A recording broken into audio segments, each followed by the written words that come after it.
Hi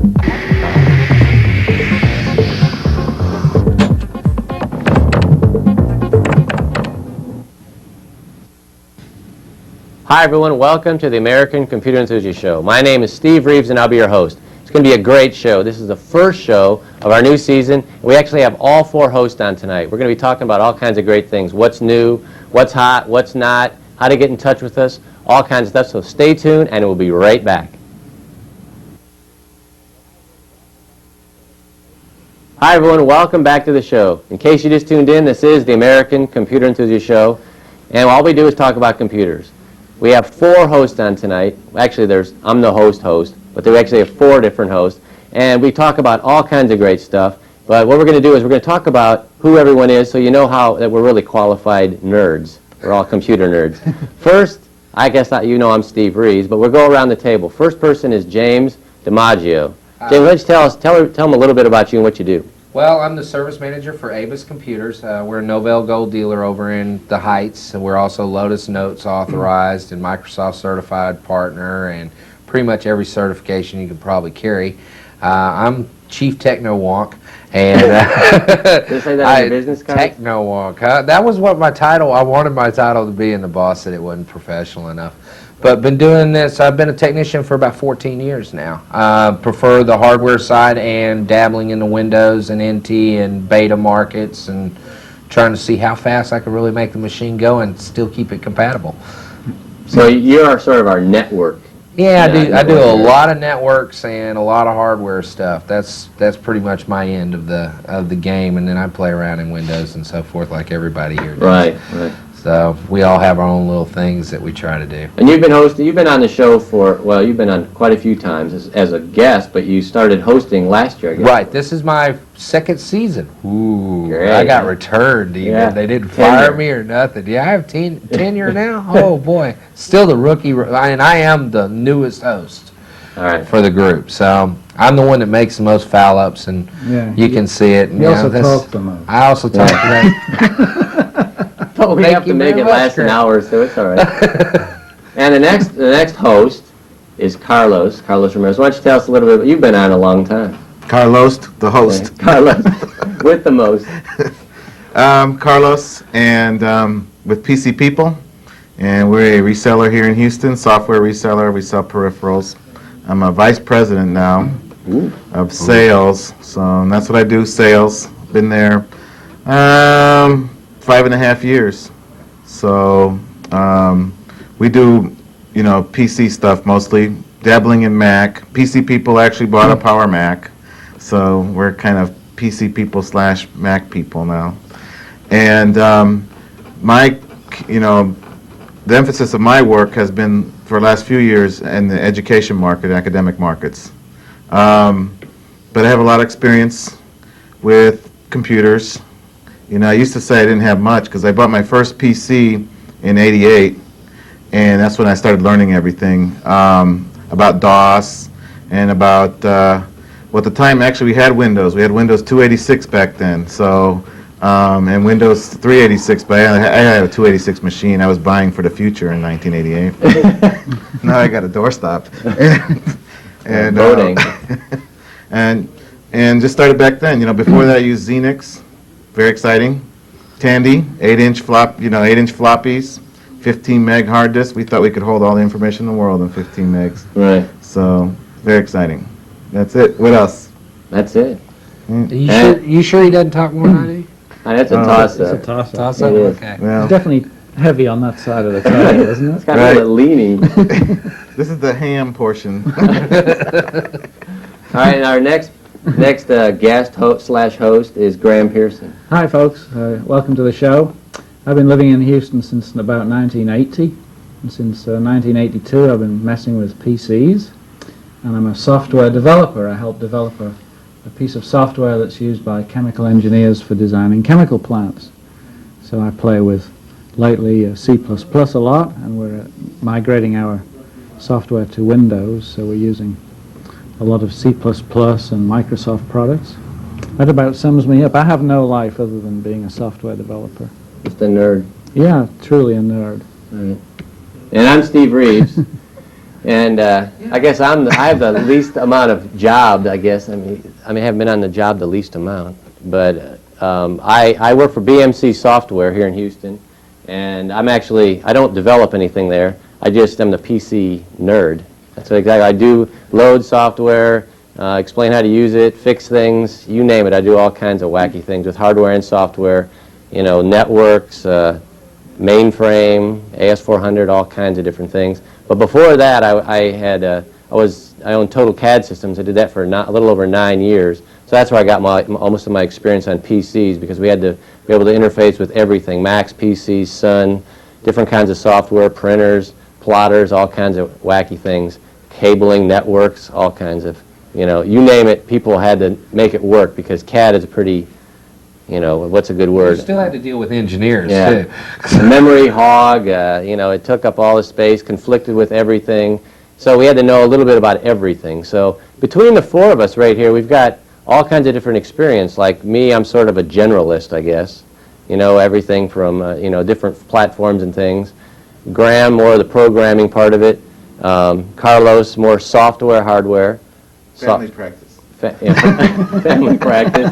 And then James is sort of our network guy, but he knows a lot about everything, too. He's sort of a generalist, too. Divorce, yeah. Yeah. We know all kinds of different things. But I guess what we got to do now that everybody knows who everybody is talk about what we're going to do on the show, and and how this show is going to work, because it's going to be a little different than what we've been doing for the last, how many years we've been on now? 6. 6 years? Yeah, and they've always been live. We've always been live, 1 hour live call-in show, and to begin with, we're going to be taping these shows for a while, hopefully not forever, but we'll be taping them. So what we're going to do is we're going to need your input for questions and answers, well, questions, I guess, and also answers too. They can answer what we don't answer. Yeah, if you know the answer of something that we have no clue about, we don't mind if you answer it for us. And also, like what you see on future shows, guests, topics, all kinds of different things.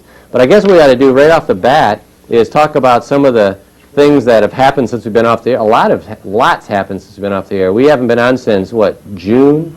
Is that when we went off? May. Yeah, May, June, something like that. A lot of new things have come out on computers, software, hardware, networks, all kinds of things. But one big thing that did come out, page 44 here, of Houston Press. Can I hold this up? Houston Press, can you see that? Houston Press magazine or newspaper, whatever it is. Best of. Our show was voted, right here, Best Local Access Show, the American Computer Enthusiast. We'll just paraphrase this here. The most popular show on the city's public access channel. Didn't look like that much on paper, but it drew a large and interactive audience. American Computer Enthusiast, an hour-long show at 7 p.m. Mondays, attracts computer nerds and techno-wonks. That's James there, which Houston has apparently plenty of them. But anyways, it was pretty good. I mean, we were voted best access show in Houston. I mean, that's pretty good. Yeah, how much did we pay for that? I'm not sure. Did you write the check? I paid $2 a vote. What Did I was you? kicking out, but I don't know what we were up against, but we won't bring that up. But anyway, but a lot of things have happened, and we're going to try to do different things this year. Because we're not live, we're going to have to improvise in some of the things like questions and answers. When people call, we have different ways to get to us. One thing that we're going to have that we've had forever, but we're going to really ask people to really take advantage of, is our hotline. And I think the number would come up sometime during the show, but it's 587-5369. 587-5369. And you can call and leave messages. You can tell us, leave questions on there, and we'll try to answer them on the following week. Also, what you'd like to see on future shows, guest topics, whatever, all kinds of, anything you want, just leave it on there. It's a free call. In Houston, that is. And the other thing we're going to do is email, and James is going to talk a little bit about that, and how that works and how people can leave messages on email. Well, basically, we have a couple of ways that you can go to reach us via internet email. The number one way is you can send an email ad to ace@macaw.com. Very simple. If you have internet access, that's the easiest way. If you have Mosaic access and you want to keep up with us, we have a home page, and that home page is www.phoenix.net/users, all caps on the users, /ace/acehome.html. Now, see, that sounds funny, but people that are running the Mosaic Internet really know exactly what I was talking about. Right. Now, in December, we're going to discuss more on the Internet, and we'll be able to break this down more simple. Right. But if you have simple access to Internet mail, just send it to ace@macaw.com, and we'll route it through between our people. Now, I think a slide will come up and tell. And I say hope that. so. Okay. But say it again. It's ace, A-C-E, at M-A-C-A-W, period, C-O-M. All right. That's it. Tell us what you want to see. All right. And another thing that we want to do is we're going to try to have different topics of the week. Things like Geek of the Week, Bulletin Board of the Week, Software of the Week, and different things. So if you have any suggestions of things that you might want to have on there, bulletin boards, for example, if you've got a good bulletin board system here in Houston, or someone you'd like to nominate for Geek of the Week, or some software that you like or you think's pretty hot, nominate or whatever, we'll probably pick something for a while until we get some people to leave messages on the hotline. But things that we'll pick for, because Carlos, for example, he sees all kinds of new fun stuff. I do, James, Graham, Graham's all kinds of new programming stuff, right, Graham? Well, some. Yeah, a whole okay. bunch. I don't see as much as Carlos. Right, but we'll talk about all kinds of new things like that and what's new in computing. Like I said, what's new, what's hot, and also we're going to talk about. We got all kinds of great new topics too. There's so many new fun things coming out, like Windows 95, Windows NT, the new Windows NT, Warp coming out from IBM, the new OS2, Novell 4.1. All kinds of different things. But I guess what we ought to do, I think they want us to take a quick break here. So without further ado, I guess, stay tuned and we'll be right back.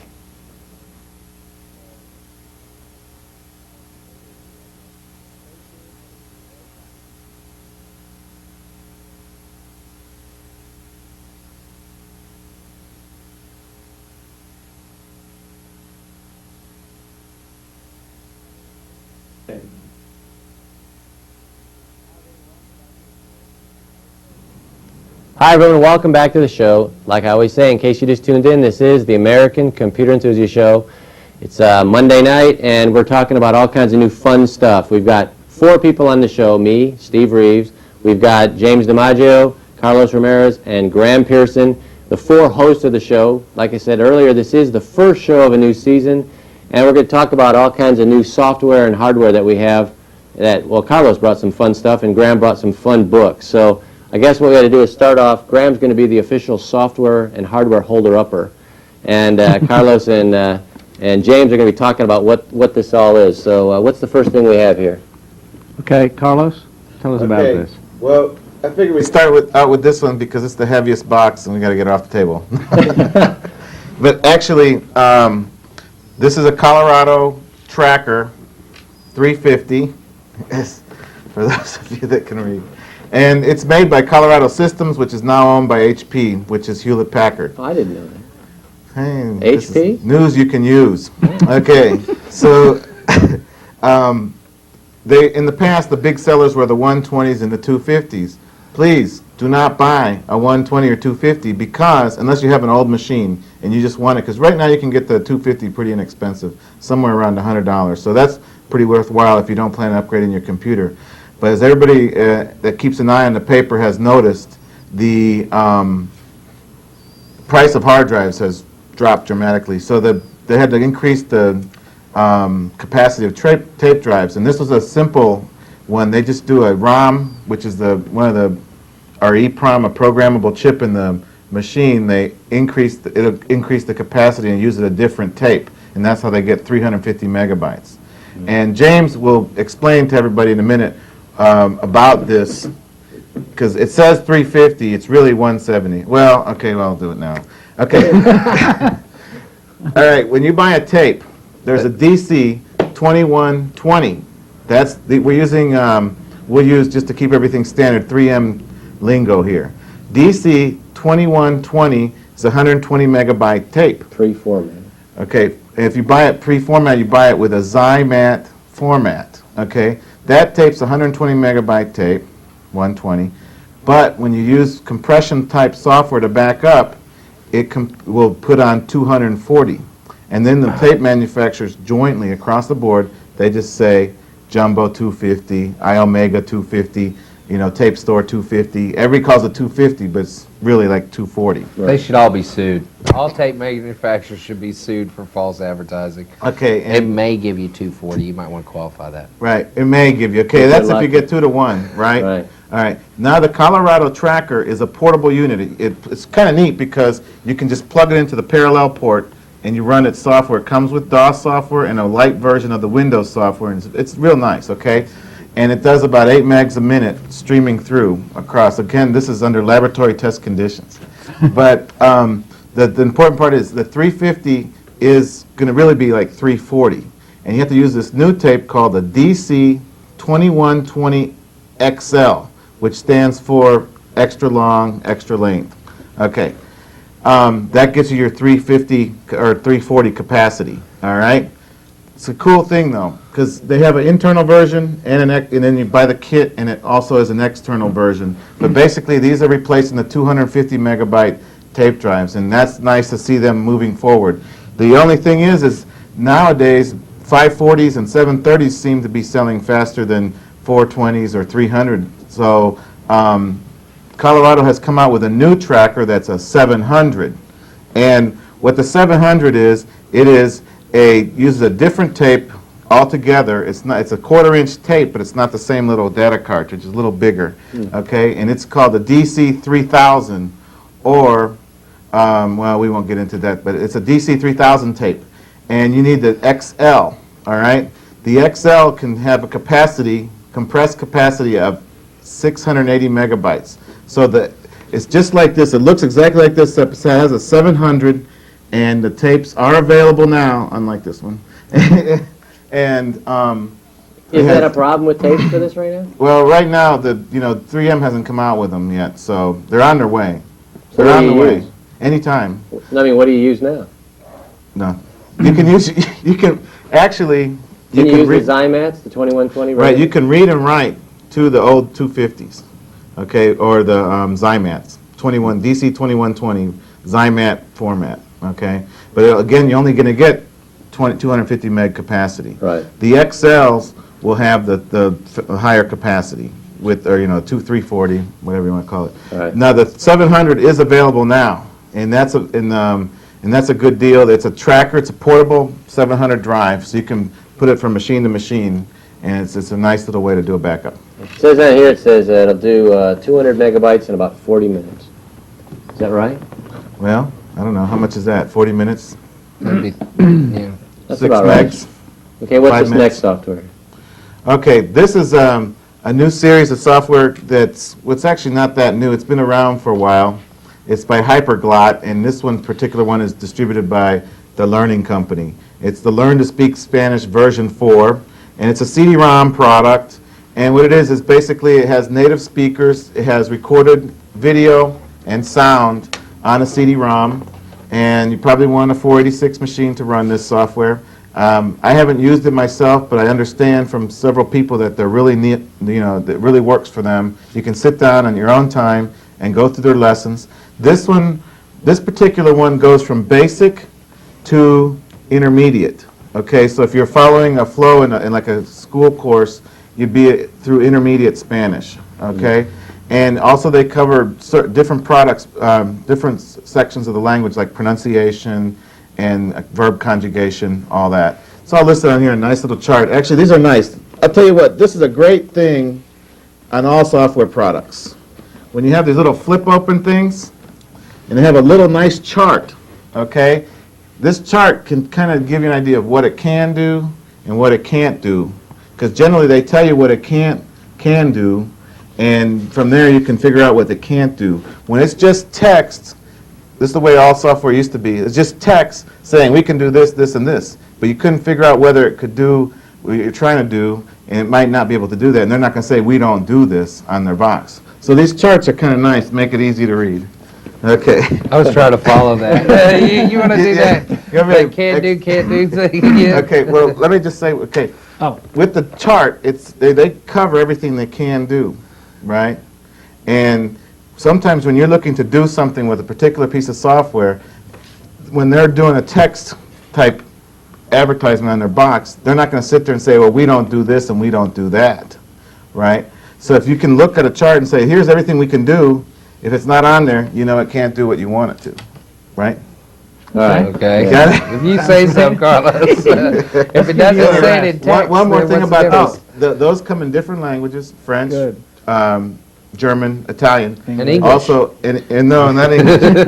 Portuguese. And so you know, these, you can record, if you have a microphone on your sound card, you can record your voice and compare it against the native speakers. Now that's neat.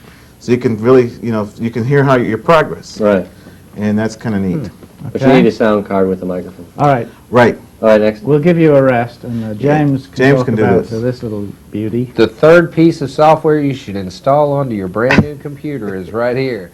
Uninstaller for Windows. This is number 2. This is 2.0. It is the latest version. I think that there is actually a minor fix out that's like a 2.1 that once you buy it, you can get it off the bulletin board. The nice thing about Uninstaller, if you have put Windows programs onto your machine and then wanted to take them off later, they're spread out. They're in the Windows system directory, they're in the Windows directory, they're in the Word directory, they're in a shared directory somewhere. One program can be in 4 locations. This is a very easy way that it will keep a table. Now, it is not foolproof. You need to use your head. If you're putting it on after you have 10 programs already on your machine, it does not know what those first 10 programs actually use, especially as far as DLLs and so forth. So put this on early and then you can watch it. It will make it a lot easier. It will edit out the INI file for you. It'll even warn you as far as if a DLL is a real common DLL as to whether or not to be aware that this could be utilized by another piece of software. So if you're going to look at doing an uninstall, and I highly recommend it if you're evaluating software, if you're in a company environment where it's a test machine, where you're going to check out the latest Amy Pro, the latest Word, the latest Excel, the latest 1, 2, 3, and da-da-da-da-da-da-da, and you're always putting software on and taking it off. This is a real good utility to have on it. What's the street on that? Do you know? Like $39. Yeah, it's a catch and grab thing. You should have that. Now, what about, you're saying it does, I'm going to act dumb here. Okay, It's not hard. surprise. It does not work with things like, it doesn't have any like things built in for Word. Like, for example, It does have some library functions for some real common ones, but I'll tell you what I find a lot of people doing. They've gotten on a bulletin board, they've gotten on the internet, something of that nature. They've gone to HAL PC, they've gotten the disk, or they bought the CD-ROM of 380 Windows programs, 650 megabytes of stuff of where maybe 10 or 20 megs is actually useful, and they've loaded every single one of them onto the machine. That sounds ludicrous. I actually did a project over a weekend with a friend/client that filled a 1 gig drive from Friday afternoon to Monday morning. Okay? It takes a lot of work to install 1 gigabyte of Windows files. You're sitting at that machine most of the weekend. And then he wanted to get rid of most of it. And he was just, it was like, well, you might as well just format and start over then. It's way too big of a project for your somebody to take on. INI files are about 500 miles long. We printed out his WinINI was 32 pages printed out, okay? It was unreal. So something like Uninstaller will definitely help your system. Right. It is definitely a check mark of approval item. James, check. James's All check right. mark. Can we of rant and approval. rave a little bit here? Okay. Yeah. All right, I'm sick and tired of these software designers. Okay, what I hate is this, all right, because this is part of the problem, and Windows was supposed to make our lives easier, but instead we have cluttered our hard drives all over because people don't know how to write simple install programs. It used to drive me nuts in DOS when they do a little setup bat, right, that just was a dumb program that didn't even, you couldn't install it from the A or the B drive, right? You had to use a sign command. That was dumb. Okay, so we got rid of that. We got nice, fancy install programs, but they drop stuff all over your hard drive. They screw up your INI files. You know what they do? Some of them, if I have a new, like for example, video for Windows drivers, in my Windows directory, and I install a CD-ROM program, and it has a later version on it, those guys actually install the later version on top of my newer version. So what do? I get stuck, and I try to use the other program that needs the newer version. It says, sorry, you don't have a newer version of Video for Windows. You need to install and update your Video for Windows. Drives me nuts. I wish these guys would take a little bit of time and effort, and I hope that grab me. I was going to say, would you like to defend this position? No, I agree, absolutely. Point, counterpoint. Yeah, well, the thing is they take a little time and energy and effort and say, let's make an installation program that has a little bit of thought. The new operating system coming out next year, which will be nameless right now. No, it's Windows 95. But how about a deinstall program? Okay. Right, they're supposed to, because but some of those deinstall programs only take their icon off the Windows. Now, what they're saying about Windows 95, and I cannot confirm or deny this officially, but in order to carry the Windows 95 compatibility logo, it will have to have an uninstall program. Now, I've seen a couple of magazine articles of people that are probably ill-informed that are saying, oh, we're not going to have INIs anymore. That's wrong. They have to keep INIs for backwards compatibility. Right. But we're going to go to a registration table. And the registration table will take care of part of what you're talking about, an older DLL getting installed over top of a new one, because the registration routine itself will stop that. It will trigger an actual response. I've tried it, so I know that is capable, because I'm tired of rerunning my 300 VB300 or run.dll, whatever it is, that I've got 27 copies of. So whatever directory I'm in, I can find it. So some of this is cleaning up, but it's taken a long time. I mean, we've been at it for 4 years here. There's still and some the real thing bad is, stuff. too, like for VB Run as a typical example, some programs look for it in your system directory, some look for it in your Windows directory, some put it in their own directory, Right. and 5 layers underneath, and it's totally messed up. So this is a new part of our show, too, Let's, called the soapbox. I think they're right. The program's too big and they're memory hogs too. While we're doing that, okay. Okay, guys, Next let's thing. keep rolling. Who wants to talk about Quicken. Quicken? This is the new Quicken. New Quicken. Right. Oh, it's just a new Quicken. It's a must-buy. There's 4 versions. There's Quicken for Windows. There's Quicken Deluxe for Windows, both on diskette. There's Quicken for Windows on CD-ROM and Quicken Deluxe for Windows on CD-ROM. If you have a CD-ROM, for me, I would just pick the Deluxe version, because I'm one of those people that bought the Quicken Companion. And basically, there's no more Quicken Companion. What you have is Quicken Deluxe incorporates Quicken Companion, which is the tax planning software, which is real nice. It has the 95 and 96, so you can withhold correctly. It has the stock, which I don't need, but it has real nifty stock portfolio management stuff. Regular Quicken has some portfolio management. What the Quicken Deluxe adds is like retrieval, to retrieve your, every day if you want, you can every day get your stocks updated if you want to keep it, up to date, up to date. If you had stock. Right, if I had stock, I would retrieve it every day, probably every hour. Let me add one thing that I've seen being done with this, and it's kind of interesting. The internet is having a lot of stock portfolio games where you play with fake money.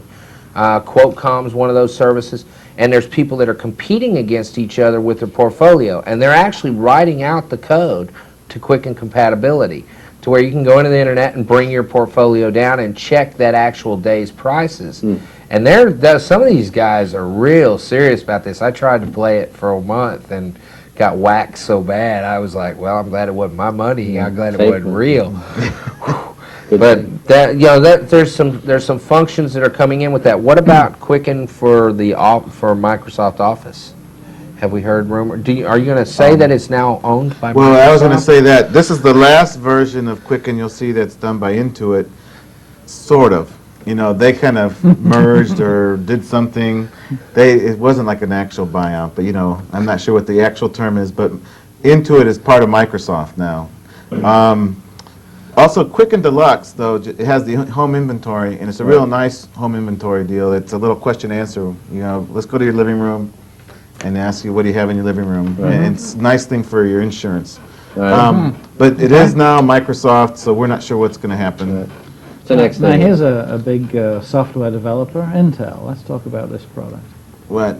Do you want to hear complaint? No. Who wants to talk about this product? Do you want to say anything about it? It's not ready yet.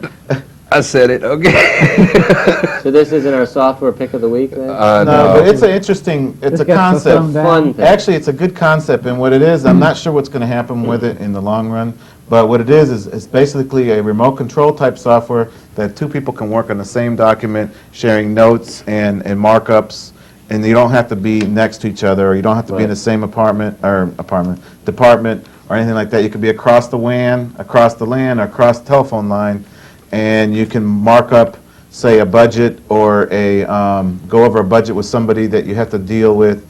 Good examples, like in an ISD, say they have to go to each school through their WAN, that kind of stuff.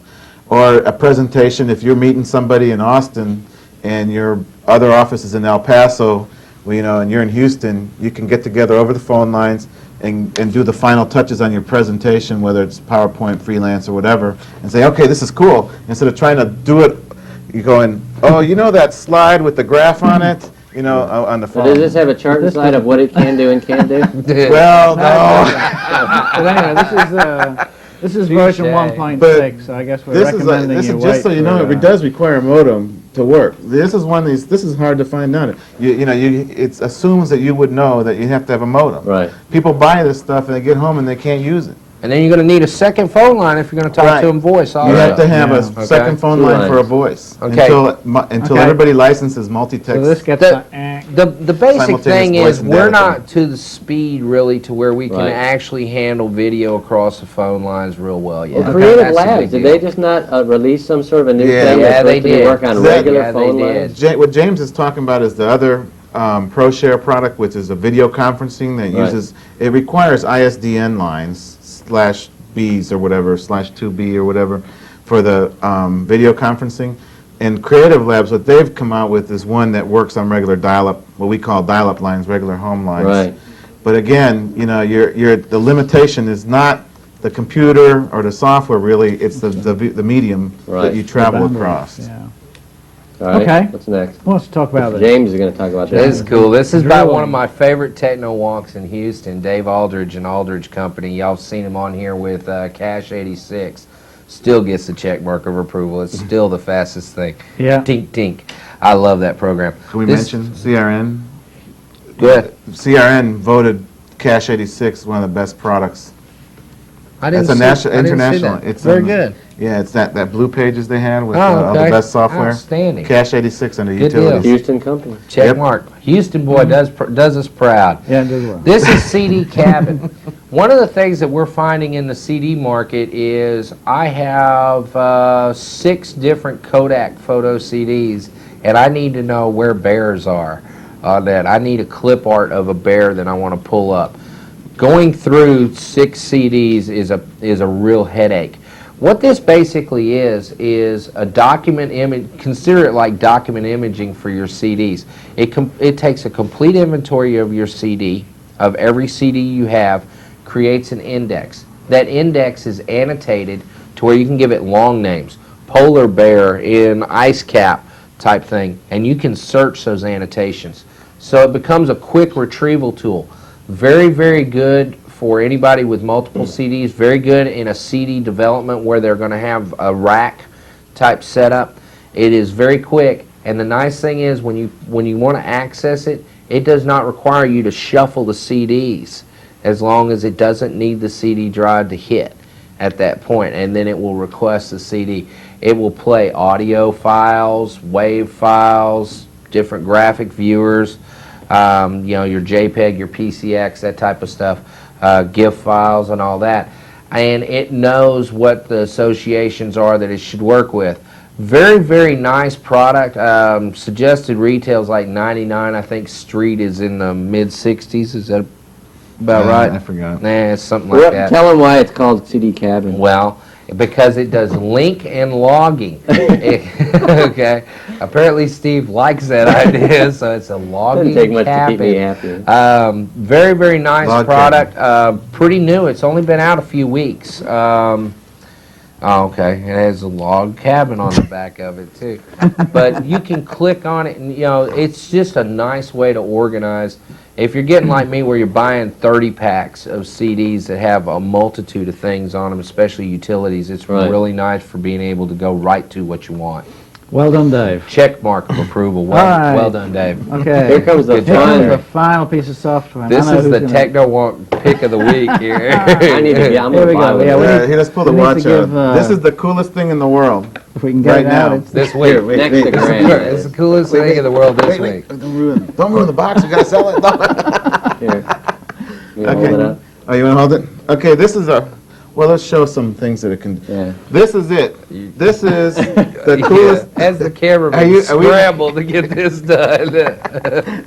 Okay, this is right here. Okay, this is a joint venture with Microsoft and Timex, so they're in the watch business now too. All right, this is cool though. Let me just bring up. Well, you can't see Give it me on this. here. Give me All this. right. Anyway, I'll take care of this part. Can you all see right. the show me monitor? what you All right, want to do. this is. Click this red thing.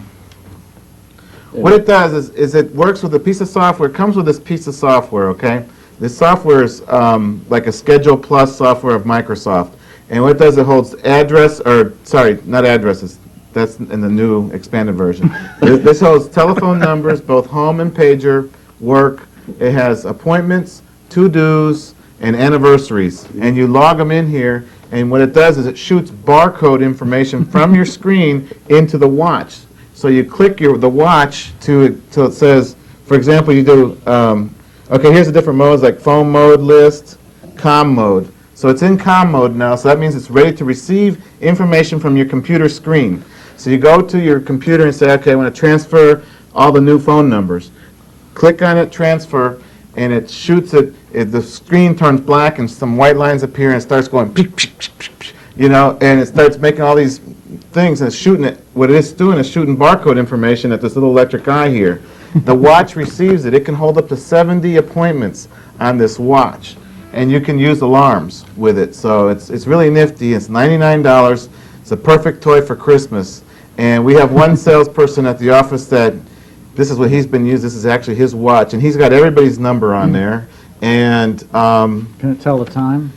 right, it does time and date too. Can they see the screen? Or Do we need to worry about radiation from the screen Yeah. and wrist damage? How or- about- No, How about just don't scratch your head confusing, after you load up.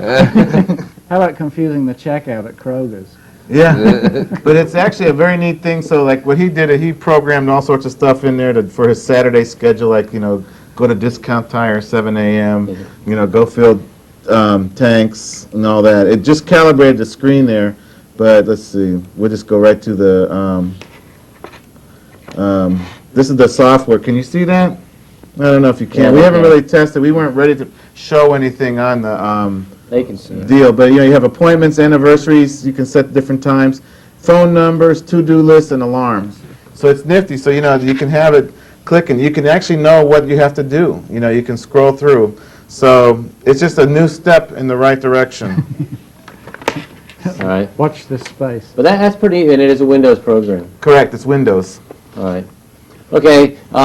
We've got to take a break in about a minute, so what we want to do is run through a few things. One thing we do want to make sure we mention again is our hotline. The hotline number is 587-5369, 587-5369. I want to make sure everybody knows anybody can call and leave anything they want in their messages. They want to leave like suggestions on future shows, topics, guests, questions, and any kind of question you might have about anything. Having to do with this week's topic, next week's topic, what you want to talk about, anything. So make sure you call, and also leave messages on our email, which is ace@macaw.com. I think we're going to have a slide that comes up at the end of the show or something, but make sure you call the hotline at 587-5369.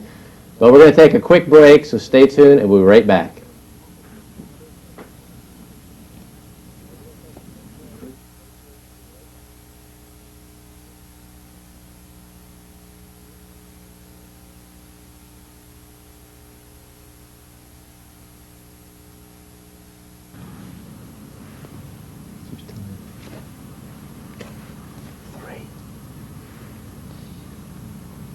Hi, everyone. Welcome back to the show. We've got a about a 6-minute segment here. We're going to wrap things up, but one thing we're going to do is Graham brought some books, and we're going to talk about books on programming, Visual Basic and things like that. So, Graham, why don't you hold up those books? Visual Basic? Visual Basic, not Visual, where you get not Visual Basic, Visual C++. I like to keep him on his toes, you know what I mean? Yeah, you sure do. Yeah. I've been spending quite a lot of time over the last year adapting a lot of software to Windows, and looked at several packages for doing that, and eventually settled on Microsoft Visual C++. The documentation that comes, of course, with Visual C++ is fairly good, but it has some holes in it, and so I thought I'd share with you some of the books that I found useful in learning all of that good stuff. This is probably the most indispensable. It's a book issued by Microsoft Press, Inside Visual C++, by David Kruglinski. It's kind of last name like mine. Yeah. I like that. An Italian guy. This is pretty much indispensable if you're thinking about programming with Visual C++ and using Microsoft Foundation classes. So, and it's fairly free of typographical errors too. Most books in this field are terrible. They're filled with typographical errors. This one's pretty good. Is it good about taking you through from like beginning to the end, or do you need to already know Visual C++ to get into that? You really don't. It really that's helps you, handholds you right from the beginning. There is a good book that comes with Visual C++, and in it has an application called Scribble, which is fairly good. This gets into some far more detailed applications. And does this come with a disk also? That I think Yeah, it sure does. They give So you you some don't have to examples of type things? in all of the code. You Oh, can that's just- great. I love books that have disks. Yeah. Even if I Because- don't use them, I just... Well, the main thing is it gets rid of the typographical errors, Right, you see. they're already in there. Yeah, that's right. Now, with Visual C++, you do not really need to know how to program using the Windows API, so you don't have to use the C and the API calls. But it's helpful to kind of know what's going on in the background. Of course, the old standard there is Charles Petzold's Programming Windows. This is an old version of that, old edition of that book. There are newer editions, but of course, this is a good thing to have around for the...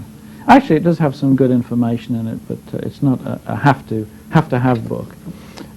If you ever wondered why Microsoft Visual C++ and certainly the MFC if you ever wondered about the architecture behind the Microsoft Foundation classes, this is a good book to read.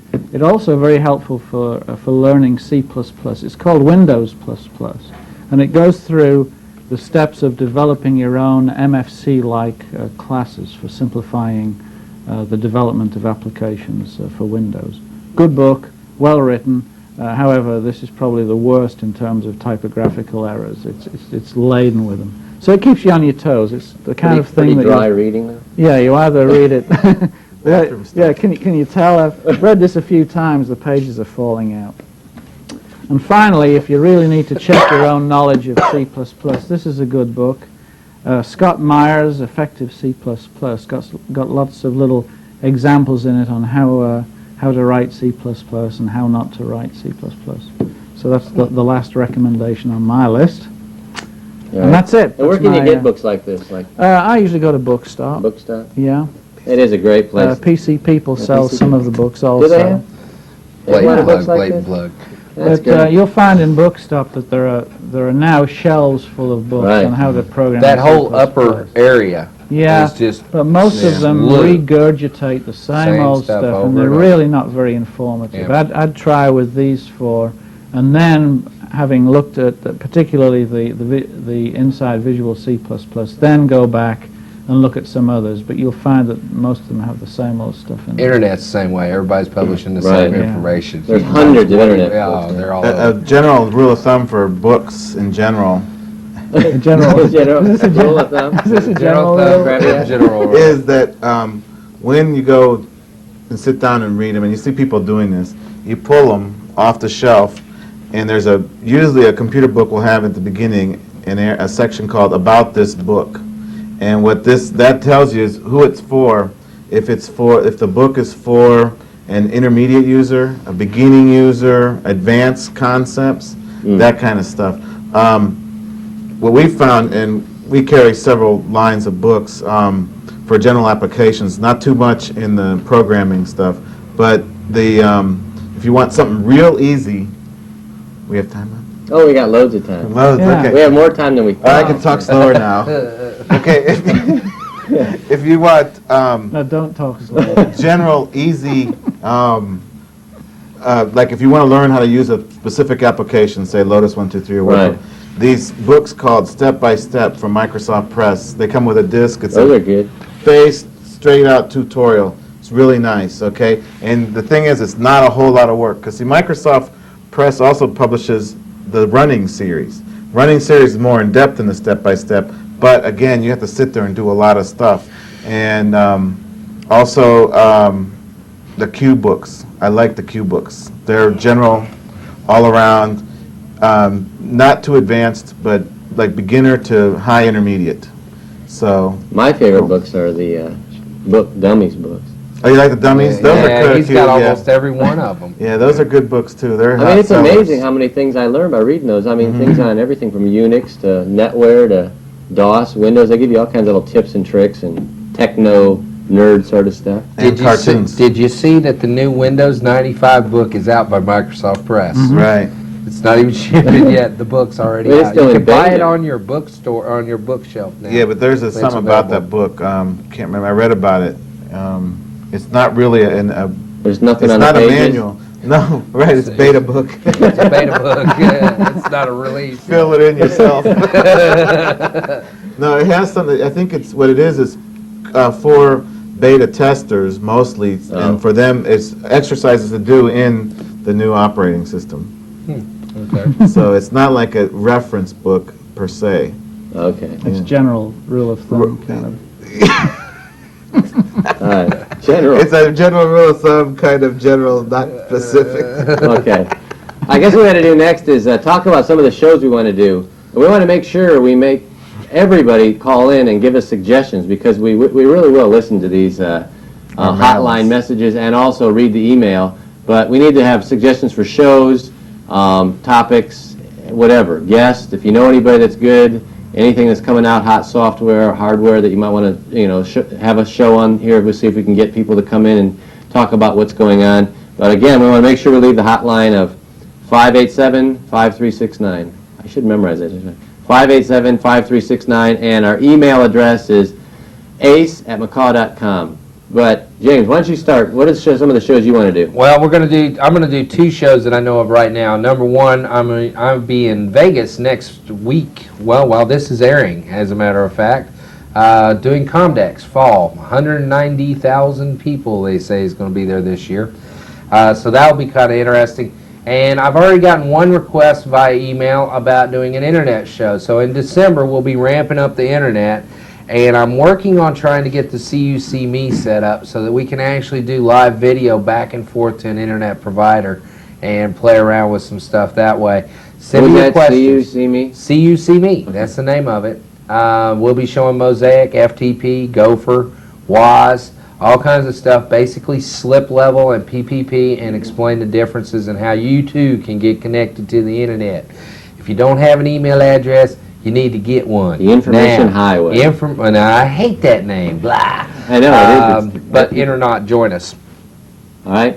What kind of things you think? Well, what I'd like to ask our viewers is if you could mail us or email us, that is, or phone us some suggestions. What we were thinking of doing is having a segment on each show, maybe 15 minutes dedicated to a tutorial that would follow a series. Say, for example, if you wanted to learn how to program an order entry, something, I don't know, recipe database or something in a database, and Right. with pictures or something like that. Something that goes advanced beyond just fields and forms. Right. But maybe some whatever. We'd like to hear what you want to. You want to do something in Visual Basic, C++, Access, DBase, Paradox, that kind of stuff. All right. Excel, whatever. Lotus. Going to do any Nina? shows on programming? Yeah, I think so. It really depends on the viewers, but I think I can try to get somebody down from Microsoft to give us a show on some of the visual packages, Visual Basic, Visual C++. If you have any ideas in that regard, please give us a call at the hotline number, which I haven't memorized yet. There it or is. at Here it is the- right here. Yeah, it's 587-5369. or at our email address, which is ace@macaw.com. So if you have any suggestions for programming type shows, give us a Also, I call. think in December we should do some the Christmas Right, for sure. That's what I was going to say. hardware, I know software. holiday shows, we always do, the hot things to buy your nerds for Christmas or the holidays. The games, we always do a great game show, try to get the same people if we can get, got some from Babbage's or something like that. And I know I'm going to try to get a Gary show. Brown. Pardon me? Gary Brown. Yeah, Gary, we'll see if we can get Gary Brown in there again. And with Vin Young, the guy from Babbage's. Another thing, I know AutoCAD has a new release, AutoCAD 13's new hot release coming out. See if we can get them in the next couple of weeks. Try to do a show on what's coming out on that. Any kind of help shows.